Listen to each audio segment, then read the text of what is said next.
What happens when a woman sees too much, knows too much, or speaks truths that the powerful cannot afford to hear?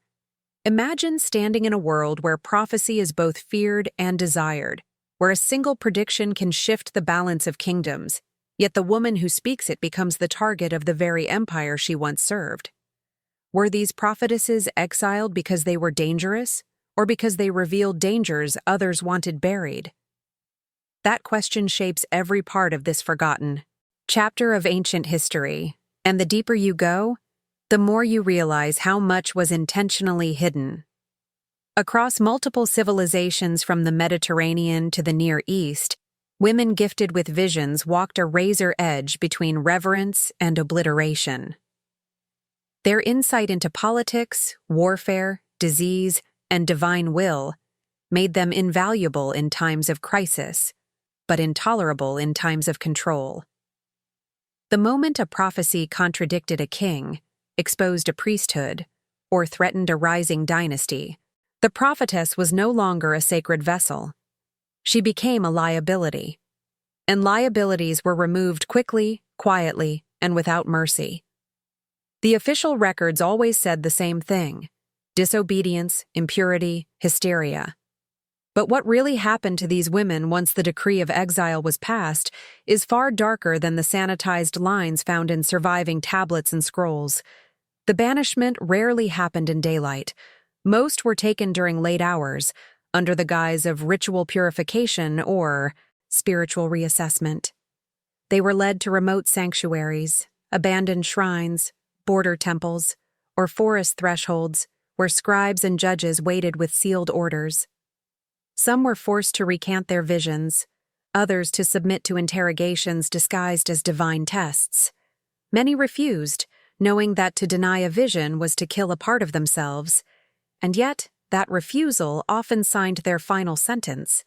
Their names were struck from temple records, their lineage erased, their disciples forbidden to speak of them. The most haunting detail is that almost every culture followed the same pattern, as if the suppression of these women was a shared instinct of empires desperate to control the narrative of the divine. What makes this even more unsettling is how coordinated the silence became. When a prophetess was banished, those who remained were ordered to perform cleansing rituals meant to symbolically sever her from the spiritual realm. The message was clear. She no longer belonged to the living world of prophecy. She was a shadow, a warning, an example. But the testimonies that survived, hidden in private letters, marginal notes, and oral traditions recorded centuries later, tell a different story. They speak of women who walked into exile with eyes open, not broken, carrying knowledge that rulers feared might outlast them. They hint at secret networks that protected the outcast, at coded prophecies carved onto stones near ancient borders, at strange phenomena that followed the disappearance of certain seers. And this is where the fear of the powerful becomes visible. If these prophetesses were truly destroyed, why erase them so aggressively? Why burn their prophecies? Why forbid daughters from learning the rituals their mothers once mastered? The answer lies in how dangerous uncontrolled truth can be in a world built on curated belief. These women were not exiled because they were mistaken. They were exiled because they were right at the wrong time. You have probably felt something like this before, that instinct that truth often threatens those who depend on silence. Have you ever wondered why certain stories disappear while others echo for centuries? If this opening is making you question what else was erased, stay with this journey and let your curiosity guide you. Before moving to the next part, share your thoughts in the comments. Let me know if you've ever felt that unsettling sense that some truths are pushed into the shadows.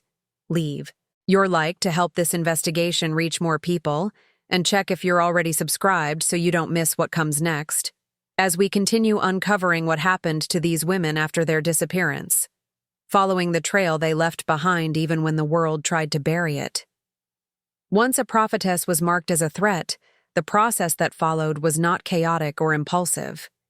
It was systematic, calculated and refined across generations of rulers who understood that controlling the spiritual narrative was just as essential as controlling armies. Empires developed quiet mechanisms to identify women whose visions carried influence, long before any public decree or accusation was made. These mechanisms varied from region to region, but the intention was always the same: to categorize, observe, and eventually neutralize those whose voices reached too far into matters of power. It often began in childhood. Girls who displayed unusual intuition, who predicted storms, illnesses, or political shifts, were quietly noted by temple attendants and scribes. Their families sometimes misunderstood the attention as respect or divine interest, unaware that the empire kept lists of potential threats long before these girls even understood what their visions meant. By adolescence, their reputations traveled faster than they did. Priests, magistrates, or royal advisors sent discreet observers to record their behavior, rituals, and accuracy. A young woman who foresaw a famine might receive praise publicly while being classified privately as volatile or dangerous if her predictions challenged the decisions of high-ranking officials. As they grew older, the classification systems became more formal. Some empires used sealed scrolls that categorized prophetesses into 3 ranks based on political usefulness: sanctioned, conditional, and forbidden. A sanctioned prophetess served the state directly, her visions interpreted only through official channels. A conditional prophetess was tolerated but monitored closely, restricted to minor temples or remote shrines where her influence remained contained. But the forbidden category carried a silent sentence. These were women whose visions contradicted royal decrees, undermined military campaigns, exposed corruption, or predicted events the ruling elite wanted concealed. The moment a prophetess entered this category, her fate was already sealed regardless of her innocence. The hunt rarely resembled the dramatic scenes imagined today. There were no mobs or torches, no chaotic arrests. Instead, the process unfolded with eerie precision. Temple guards arrived under the guise of escorting her for counsel. Scribes carried pre-written accusations disguised as ritual assessments. Physicians performed invasive examinations to label visions as illness or instability, knowing their words would justify the exile. And in courts or temples where she once stood as a respected figure, officials quietly recorded their decisions in coded language that allowed the empire to deny responsibility. Terms like spiritual imbalance, doctrinal deviation, or unaligned prophecy hid the true motives behind her removal. Even more disturbing were the informants embedded in spiritual communities. Some were junior priestesses promised advancement if they reported unusual behavior. Others were coerced by threats against their families. These informants recorded details about a prophetess's private rituals, emotional vulnerabilities, and even her dreams. Empires understood that to dismantle a prophetess's authority, they first had to dismantle the belief in her purity, stability, or divine connection. Rumors were planted strategically, suggesting she practiced forbidden rites or had been touched by dangerous spirits. Once her reputation was weakened, removing her became a matter of procedure rather than conflict. But the most haunting element of this system was how often it succeeded without resistance. Many prophetesses had never imagined themselves as political figures. Their role was to interpret signs, not to navigate the ambitions of men who feared those signs. When authorities arrived, some believed they were being taken for sacred consultation. Others believed their exile would be temporary, a cleansing period after which they would return. Almost none realized that the system designed to classify them had already decided their disappearance long before the first accusation was spoken aloud. And yet, despite all the careful strategies and silent mechanisms, the echoes of these women persisted in fragmented oral traditions, in cryptic carvings near abandoned shrines, in marginal notes scribes accidentally preserved while copying official records. These traces revealed just how deeply their existence had unsettled empires that relied on curated truth, and how much effort was invested into ensuring their voices never reached the world again as the path toward their banishment grew, darker and far more deliberate than anyone dared to admit. By the time a prophetess reached the final stage of condemnation, the empire no longer needed loud accusations or public ceremonies. Everything unfolded within restricted chambers, hidden altars, and twilight rituals designed to mask political decisions beneath layers of spiritual symbolism. The ritual of expulsion was not simply a punishment. It was a choreographed process meant to sever her from the community, from the divine, and even from her own identity. Every step served a purpose, and none of it was designed to be remembered. The proceedings usually began in what officials called the Hall of Purification, though nothing about it offered cleansing or mercy.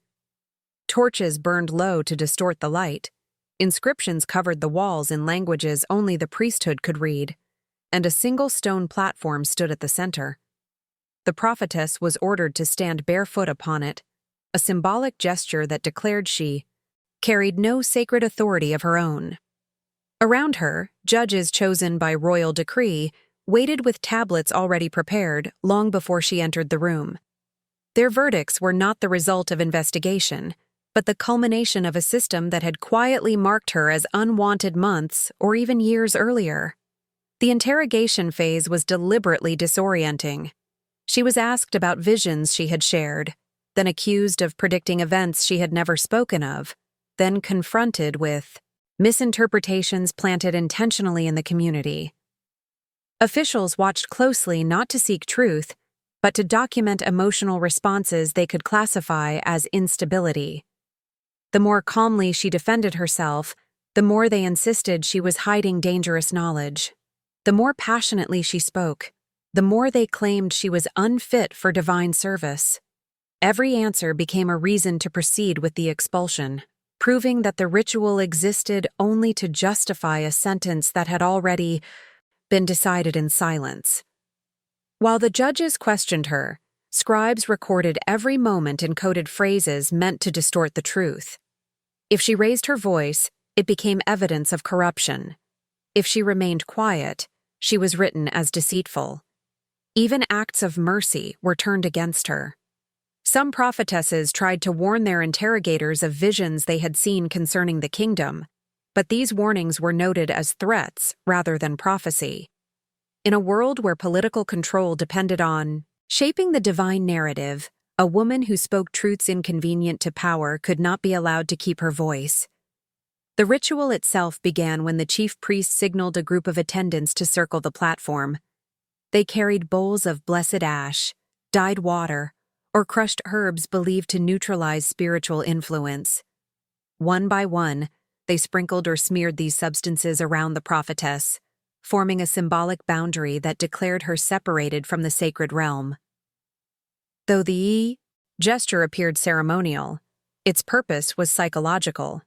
It allowed the empire to claim that the exile was spiritual necessity, not political elimination. Once the boundary was completed, the priest recited a litany in a slow, rhythmic chant.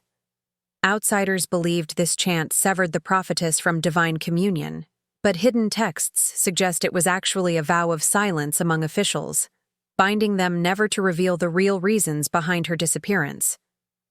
At the end of the chant, the judges pressed their seals onto the tablets, finalizing the verdict with chilling efficiency. The prophetess, still unaware of where she would be taken or what awaited her beyond the temple walls, was escorted away by guards who avoided eye contact, as if looking at her might acknowledge the injustice of the moment. To the public, she was said to have entered a period of spiritual retreat or correction. No one was told that she would never return, and for those who searched for answers, only fragments remained. A missing inscription here, a damaged statue there, a space left blank on the record of temple servants. These absences reveal more than the official archives ever intended. They show how thoroughly the system erased these women, not only from their roles, but from memory itself, as if removing their presence from history was just another part of the ritual. Yet the process did not end with the verdict. Beyond the temple walls, a darker journey awaited, shaped by forces that saw exile not as the final punishment, but as the beginning of something even more controlled and far more dangerous. A journey where silence became a weapon and disappearance became a tool of absolute power. Once the ritual of expulsion stripped a prophetess of her title, her identity, and her place among the living, the empire ensured that her disappearance unfolded far from the eyes of those who might question it. Exile was not a single destination, but a network of routes chosen carefully to guarantee silence. Each path carried a different kind of danger, shaped not by nature alone, but by the intention of those who designed the journey. These routes were selected because they left no trace, no witnesses, no burial markers, and no reason for anyone to search. Some prophetesses were taken to dense forests where sunlight barely reached the ground. These were not ordinary woodlands, but border zones between kingdoms, filled with abandoned shrines, rotting altars, and relics of older cults that had long since been condemned. The guards who escorted them rarely ventured far into these woods. They released the prophetess at the threshold and watched her disappear between the trees, knowing the forest itself carried tales of predators, spirits, and travelers who never returned.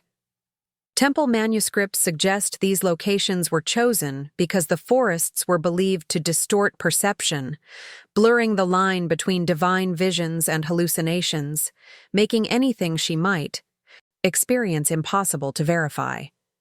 Others were forced into deserts where no water flowed and no shade offered respite. These deserts were used not simply for isolation, but for erasure. A prophetess walking through endless dunes left no footprints the wind would not swallow by morning. Caravans rarely crossed these areas, and even nomads avoided them out of superstition. The empire benefited from the desert's silence. If she perished there, the sand became both grave and witness, holding no memory of the body it consumed.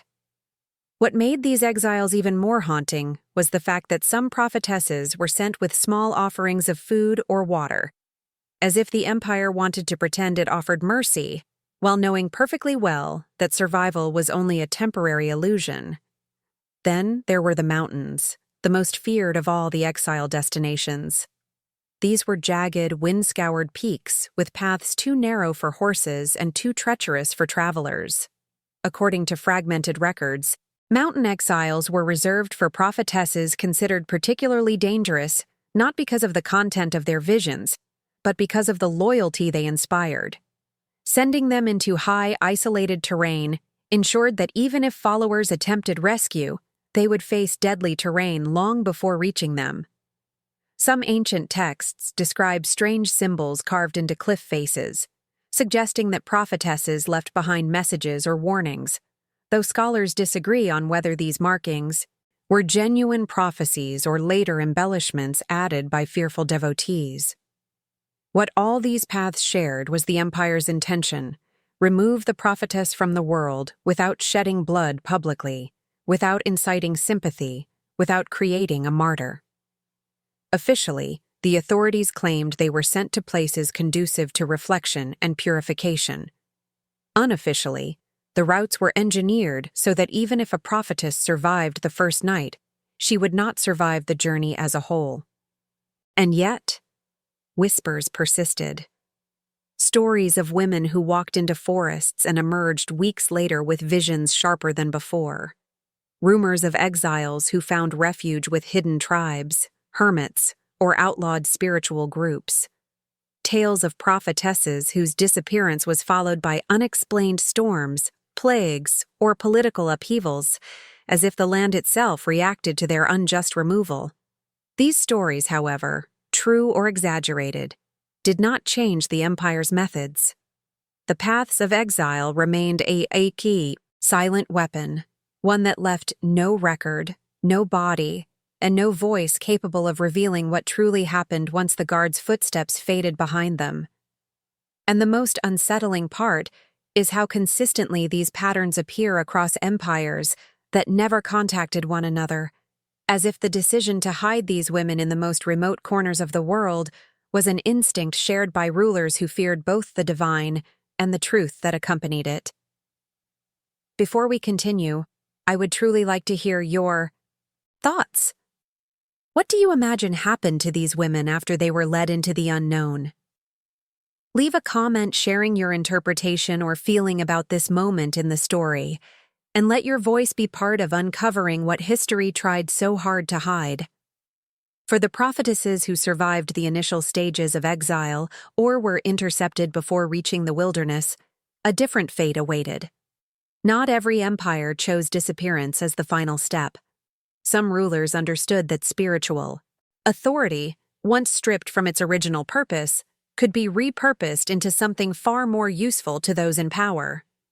These prophetesses were not simply removed. They were reshaped, their gifts redirected, disciplined, and weaponized. What emerged was a system in which spiritual insight became a tool of political engineering, and the women who once served the divine were forced to serve agendas that contradicted everything their visions had revealed. This transformation began long before exile was mentioned. Hidden within the archives of major temples were specialized chambers used not for worship, but for re-education. These chambers were designed to erode confidence, distort intuition, and reframe visions so thoroughly that a prophetess questioned her own perceptions.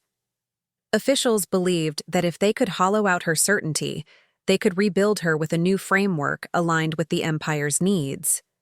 The process involved sensory deprivation, forced isolation, and ritual, repetition, blurring the line between spiritual discipline and psychological manipulation.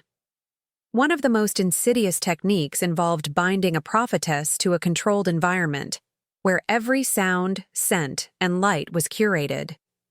The purpose was simple: to disconnect her from natural cues that shaped authentic visions. Instead, priests whispered state-approved interpretations, embedding political objectives within symbolic language.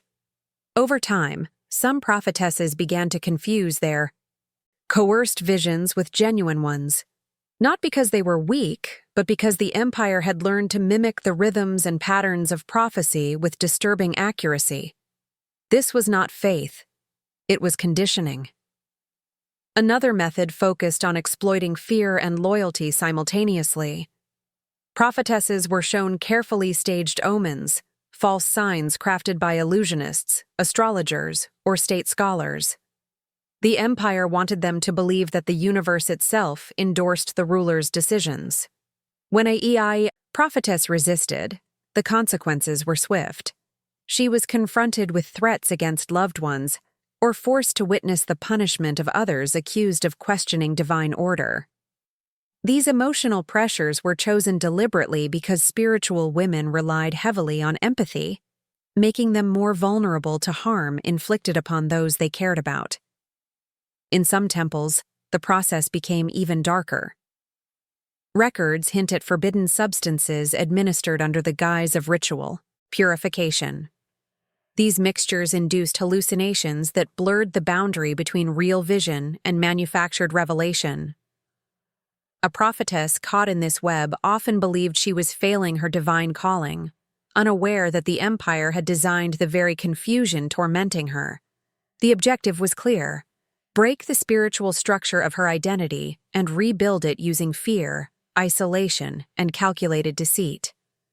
Once the transformation was deemed complete, the prophetess was introduced into the political hierarchy not as a spiritual guide, but as a symbol. She became a mouthpiece for royal decrees, a performer in ceremonies meant to legitimize conquests, economic reforms, or succession disputes. Her presence was meant to imply divine approval where none existed.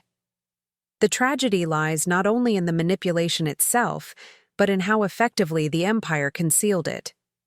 Citizens believed these women still spoke for the divine, unaware that every word had been shaped, rehearsed, or dictated by men behind hidden screens.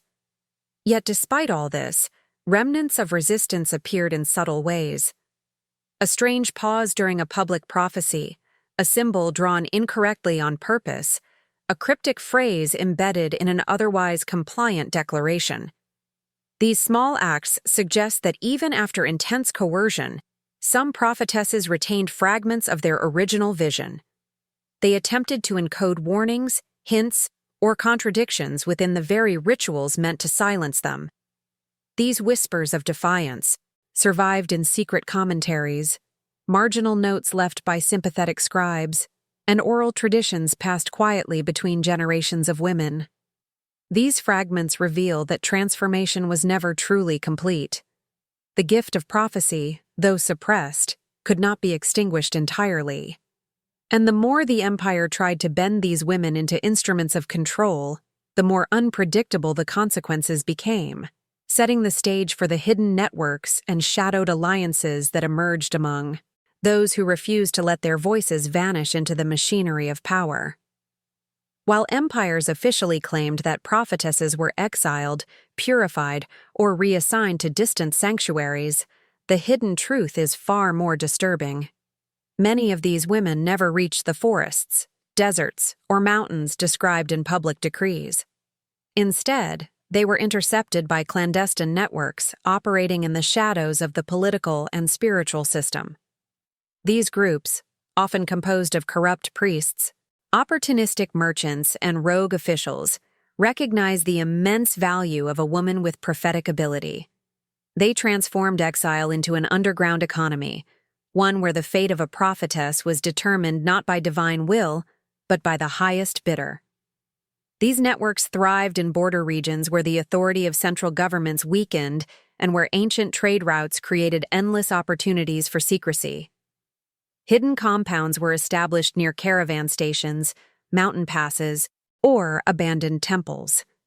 In these places, prophetesses were stripped of their names, their garments, and any symbols connecting them to their former roles. Identity erasure was the first step, ensuring that no follower, no disciple, no curious official could trace them. To the outside world, they had vanished. To their captors, they had become assets. Some prophetesses were forced into roles that twisted their abilities into services for warlords, smugglers, or wealthy patrons seeking advantage. Their visions were demanded not as spiritual guidance but as commodities. A single prediction about an upcoming famine, political shift, or enemy ambush could be traded for enormous wealth. This exploitation created a grim irony. The same prophetic insight that brought them honor in temples now became the reason for their captivity in underground markets. The more accurate their visions, the more tightly they were controlled. Other prophetesses faced even darker uses. Certain factions within. These networks believed that extracting spiritual energy could enhance rituals, charms, or forbidden rites. Though the historical evidence is fragmented, scattered documents speak of ceremonies where prophetesses were forced to enter trance states repeatedly until their senses broke. These rituals did not seek guidance from the divine. They sought power from exhaustion, confusion, or fear. Such practices reveal a world where the sacred was corrupted into a tool of domination, and where the spiritual suffering of these women became part of the machinery sustaining criminal and political interests. Some prophetesses resisted silently. They offered vague predictions, created false symbols, or intentionally misinterpreted omens to sabotage their captors. In response, the networks developed psychological tactics to force compliance. They fabricated visions using illusions, sound manipulation, or drug-induced states designed to convince a prophetess that her resistance endangered others. This emotional warfare made it extremely difficult for even the strongest individuals to distinguish their true visions from the ones engineered to break them. Over time, these networks expanded, forming communication chains that stretched across continents. They exchanged coded messages disguised as merchant inventories or temple offerings, allowing the movement of prophetesses to remain undetected even by powerful empires. Such coordination implies that these underground groups shared a common understanding that controlling prophecy meant controlling fear, belief, and the future itself. And for those who mastered that control, the boundaries between criminal influence and political authority grew dangerously thin. Yet, despite the cruelty of these networks, small acts of compassion persisted. Some guards secretly helped prophetesses escape, leaving clues or directions hidden in supply crates. Certain merchants offered them refuge disguised as travelers. Former acolytes who suspected the truth followed rumors across distant regions, searching for mentors they refused to believe were dead. These stories, though rare, reveal that the disappearance of prophetesses was not always absolute. Even in the darkest corners of exploitation, there were flickers of loyalty, memory, and hope. But the system as a whole remained relentless. To ensure silence, the networks often falsified death reports, burned identifying documents, and replaced captured prophetesses with fabricated accounts of their banishment. This not only protected the traffickers but also reinforced the official narrative, making it nearly impossible for anyone to uncover the truth. And so the names of countless women were lost, their lives absorbed into a hidden marketplace built on fear, secrecy, and spiritual manipulation, setting the stage for the strange reappearances and unexplained events that would soon trouble the empires that believed they had erased them forever. Even after prophetesses were erased from official records and hidden away by clandestine networks, their presence persisted in subtle, inexplicable ways. Accounts from scribes, travelers, and local villagers describe phenomena that could not be explained by ordinary natural causes. Sudden storms over abandoned temples, rivers swelling without warning, or crops failing precisely when political decisions ignored sacred counsel, were all interpreted as signs of the prophetess's unseen influence. While empires dismissed these events as coincidences, insiders quietly recorded them, recognizing a pattern of quiet resistance that no human force could completely suppress. Some of the most compelling reports describe visions or messages delivered through animals, flames, or wind. Letters and diaries uncovered centuries later tell of birds appearing in formation over exile paths, carrying small markings on their feathers, or of fires spontaneously erupting in shrines where a prophetess had been confined. Scribes referred to these events using coded language, suggesting an understanding that these were not random occurrences, but deliberate acts of spiritual persistence. To those trained in interpreting omens, the messages were unmistakable. The women had not been silenced. Their power was reasserting itself, even from afar. The silent vengeance extended to the networks that had exploited and confined them. Guards who had participated in transporting prophetesses reported strange nightmares, sudden illnesses, and inexplicable accidents. Officials tasked with monitoring exiles sometimes found their correspondence mysteriously altered or lost, and cryptic symbols appeared in margins of previously clean manuscripts. Chroniclers, often fearful of retaliation, hid these observations in secret codices or encoded them in poetry. The empire may have believed it had control over the prophetesses' fates, yet their influence seeped into every corner of the state apparatus, unsettling rulers who had assumed total dominion. Remarkably, some prophetesses found ways to communicate directly with one another, using subtle gestures, hidden marks, or coded messages left in abandoned temples or along exile routes. These clandestine connections allowed them to share warnings, preserve knowledge, and maintain a sense of spiritual community despite physical separation. Their networks became living testimonies to resilience, ensuring that the knowledge and foresight they carried would not be entirely extinguished, even when history tried to erase it. This invisible resistance also affected the common people. Villagers who encountered an exile often reported sudden inspirations, warnings in dreams, or inexplicable survival during attacks or disasters. Over time, oral traditions incorporated these stories, embedding the prophetess's presence into myths, legends, and local rituals. While the ruling elite attempted to suppress any trace of their influence, these phenomena created a persistent echo, a reminder that the women's power could not be fully contained. Even the most rigid empires eventually recognized the limits of their control. When chroniclers noted repeated anomalies, unexplained omens, or subtle disruptions in administrative procedures, they often attributed them to divine displeasure or supernatural forces, never daring to trace the source back to the banished prophetesses. It is this ongoing impact that history largely conceals, revealing how these women, erased in body and name, continued to shape events and unsettle the structures that sought to suppress them.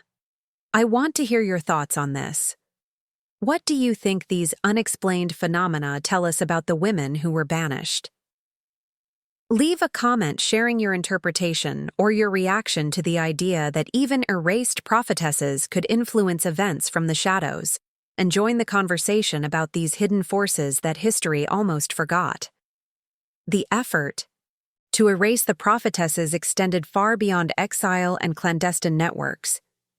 Empires undertook systematic destruction of the very records that could have preserved their stories. Libraries were purged of writings that mentioned their names, shrines were dismantled or repurposed, and inscriptions that once celebrated their insight were defaced or buried. The aim was not simply to remove living witnesses, but to control memory itself, ensuring that future generations would never learn the truth. By destroying evidence, rulers attempted to rewrite history, erasing the existence of women whose spiritual influence had once been undeniable. Burning archives became a common practice in cities where prophetesses had served publicly. Scrolls containing accounts of visions, omens, and ritual proceedings were fed to flames. Scribes who refused to comply often disappeared, their manuscripts lost or hidden away in private collections that would only surface centuries later. In cases where physical destruction was not possible, erasure was performed symbolically. Ink was scraped off pages, words overwritten, and names replaced with neutral or state-approved figures. The cumulative effect was to create a historical vacuum where the actions of these women could no longer be verified by conventional means. Temples and sacred sites played a crucial role in this concealment. Shrines that had once been associated with prophetic activity were either abandoned or repurposed for state. Rituals. Stones engraved with visions or warnings were removed and scattered, sometimes used as building materials in new constructions, literally embedding the memory of the prophetesses into structures where it could no longer be recognized. Even the local population was conditioned to forget. Festivals, prayers, and commemorations tied to these women were forbidden or replaced with state-sanctioned celebrations, ensuring that oral tradition was overwritten as well. Despite these efforts, fragments survived in unexpected ways. Marginal notes by defiant scribes, letters hidden in private estates, and coded carvings in remote temples preserved glimpses of the prophetesses' lives and influence. In some cases, manuscripts were copied secretly and transported across regions, creating shadow archives that chronicled exile routes, warnings, and predictions. These hidden documents reveal a deliberate attempt by some insiders to preserve truth even under threat of punishment, demonstrating that complete erasure was impossible.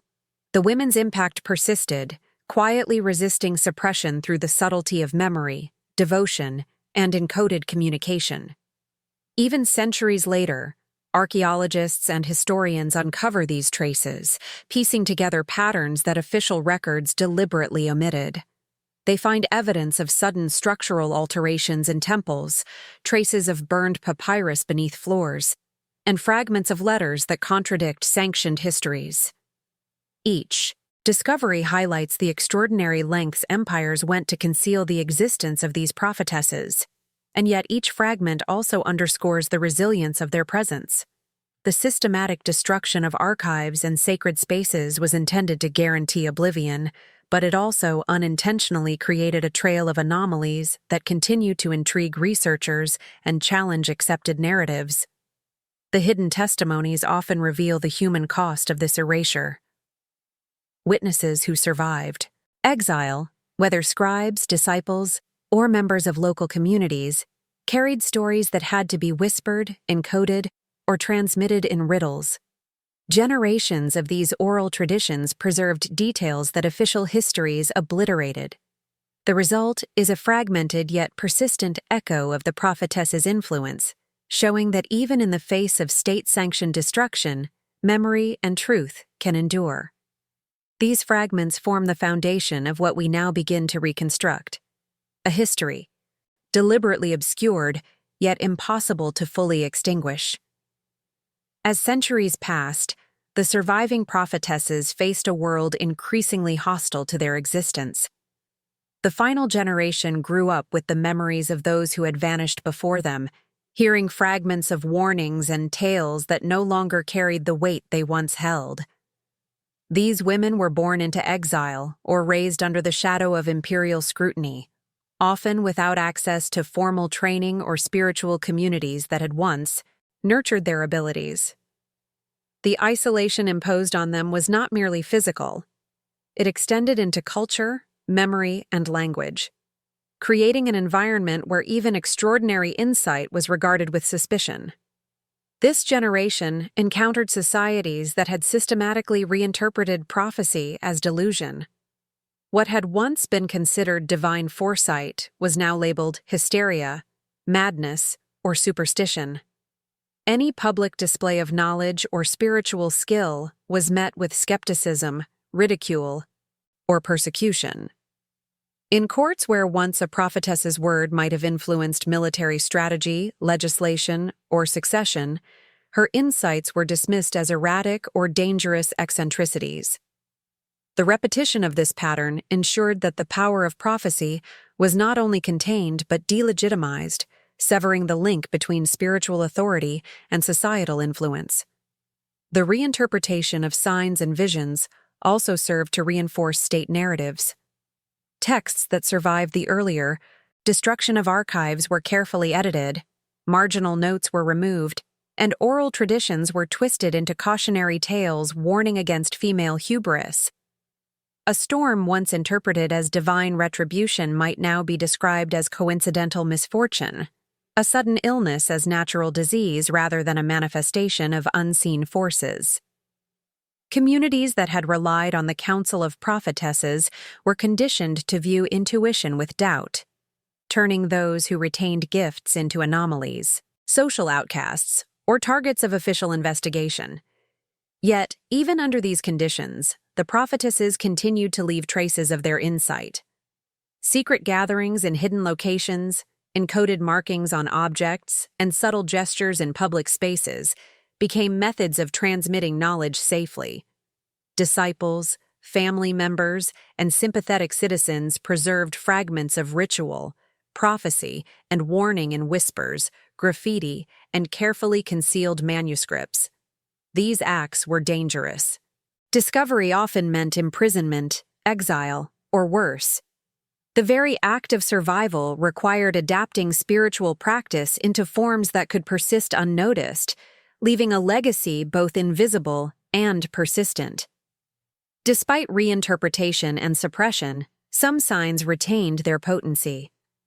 Communities occasionally reported inexplicable events aligned with the prophecies of these women: unseasonal weather, sudden plagues, or the rise and fall of leaders in patterns that matched ancient predictions.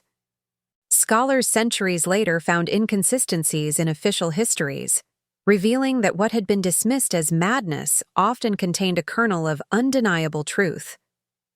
These contradictions suggest that even as the last generation of prophetesses was systematically marginalized, their influence continued to ripple through societies, a quiet defiance embedded in the fabric of memory.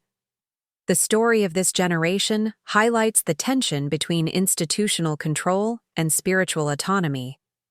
While empires and rulers attempted to redefine prophecy as insanity, the prophetess's endurance demonstrated that suppression could never fully eradicate insight.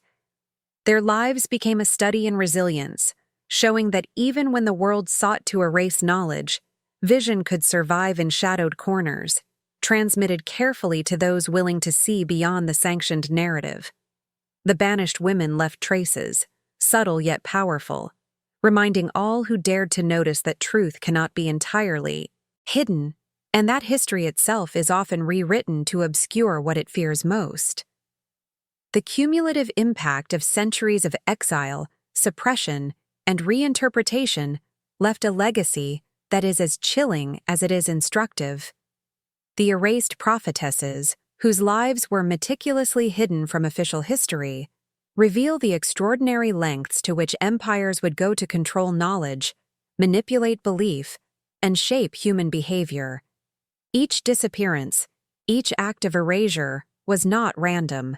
It was part of a calculated strategy designed to ensure that certain truths, often inconvenient, often threatening to power, remained unseen, unspoken, and unacknowledged. Their stories, pieced together through fragments of oral tradition, coded messages, and marginal notes, expose an unbroken line of women whose insight was feared more than respected, whose voices could unsettle empires even after being silenced. Over time, historians, archaeologists, and scholars have begun to uncover the magnitude of these hidden truths. Manuscripts recovered from private collections, fragments of destroyed archives, and anomalies recorded in temples hint at an organized effort to erase memory itself. The prophetesses were more than women with foresight. They were symbols of resistance against the monopolization of truth. Even as their names were struck from records, their influence persisted in subtle phenomena, the unexplained, the prophetic, the inexplicable events that ordinary explanations could not fully account for. It is this hidden persistence that offers the most profound lesson. Power seeks to dominate not only the present but the past, and controlling memory is as potent as controlling armies. The ultimate revelation is that the fate of these women was deliberately obscured, not merely to remove them physically, but to prevent societies from acknowledging their authority and the validity of their knowledge. By recasting visions as hysteria, by erasing texts, and by rewriting narratives, empires sought to replace divine or intuitive insight with state-sanctioned doctrine. Yet, paradoxically, the very efforts to obliterate them created enduring intrigue. Their absences, the anomalies left behind, and the whispers of defiance ensured that curiosity about their fates would continue, compelling later generations to question what had been hidden and why. Today, the dark legacy of the banished prophetesses challenges our understanding of history. It forces us to consider what else might have been erased, how many truths were buried beneath layers of official narratives, and how power can distort memory for centuries. Their stories illuminate the tension between authority and insight, between control and freedom, and remind us that even the most comprehensive attempts at erasure cannot fully suppress the human drive to seek truth and justice. Every fragment recovered, every whisper passed down, demonstrates that visibility is not the same as existence, and that influence can persist in ways that defy conventional measures of power. If you have stayed with this story until now, consider what it means to witness truths that history tried to erase. Leave a comment saying, "I'm with you until the end," or share how this story resonates with you. Hit the like button to support uncovering hidden histories, and make sure you're subscribed to continue exploring these remarkable narratives. There is another story waiting to reveal even deeper secrets, and following it, we'll extend the journey into the shadows where history was rewritten, but insight and courage endure.